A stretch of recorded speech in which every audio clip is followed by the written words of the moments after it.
Magandang tanghali mga kabay. So ito yung pangalawa ko na repair mga kabay, estimate. So job number 39869, ang model pala nito mga kabay, DW810. So ito pala yung grinder ng DeWalt, yung pinakamura sa DeWalt mga kabay, na ang pag binili nyo to dito sa Powerman Hardware, 2.5 yung isang unit nito. May libre ka ng carbon brush. Ayan. So ito mga kabay, sabi ng customer, bigla lang daw huminto. So, titesting natin. So, yan mga kabay, wala po siyang power. Galaw-galawin natin yung cord, baka putol. So, wala.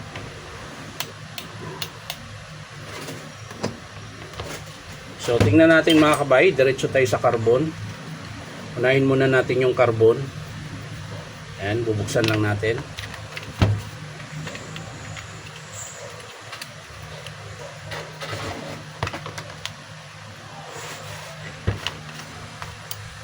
Ayun, maiksi na yung carbon mga kabay.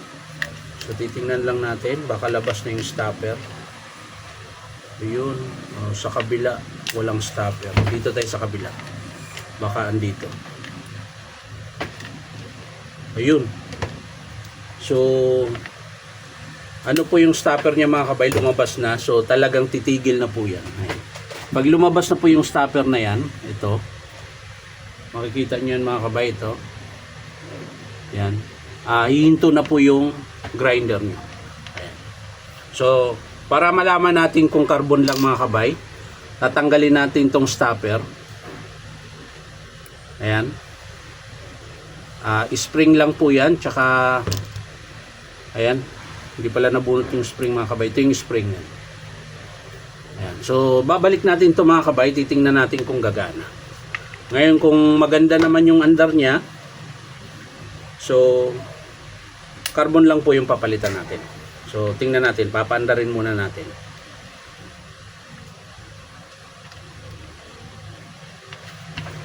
So, sa kabila, ibalik lang natin dahil nahugot din natin. Yung kabila lang naman ang merong stopper mga kabay. Yung kabilang carbon wala. So, yan mga kabay, saksak natin ulit. Yun, eh.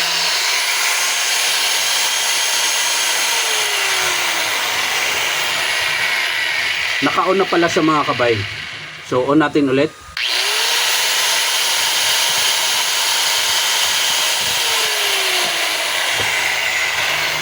So, carbon lang po yung sira niya mga kabay. So, pag ganito mga kabay, dinediretso ko na siya gawa. Kukuha lang ko ng carbon sa baba. So, ito na yung carbon mga kabay. Ito yung bago. Ang part number pala nito mga kabay, IN035676. Yan po yung part number ng carbon ng DW810. So ito yung bago mga kabay. Yan. So kakabit po natin ito. Yung luma. So yung kabilang carbon niya mga kabay, wala pong stopper yan. Yan. Ang meron lang mga kabay yung kabila. Yan. Yan po yung stopper niya. So kahit saan mo naman ikabit yan mga kabay, okay lang. Kahit magkabaliktad, okay lang.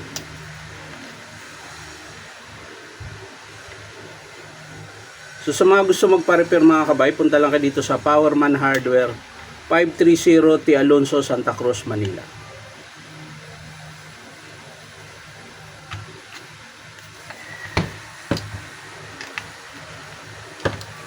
At syempre dito nyo rin mabibili yung spare parts ng DeWalt.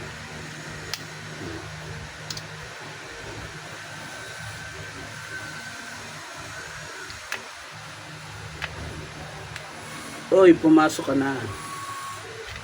So yun na mga kabay, nailagay na natin. So testing natin ulit.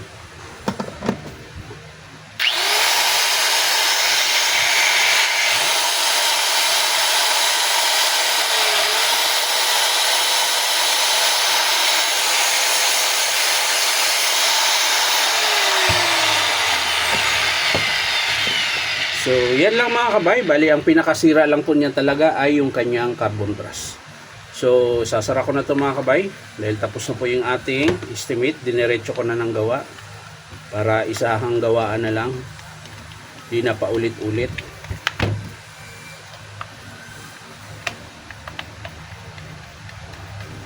So yan lang mga kabay, maraming salamat sa panonood at palike and share na rin po. At syempre po, baka pwede makahingi sa inyo ng isang subscribe dito po sa aking YouTube account na Inom Tabay. So maraming salamat.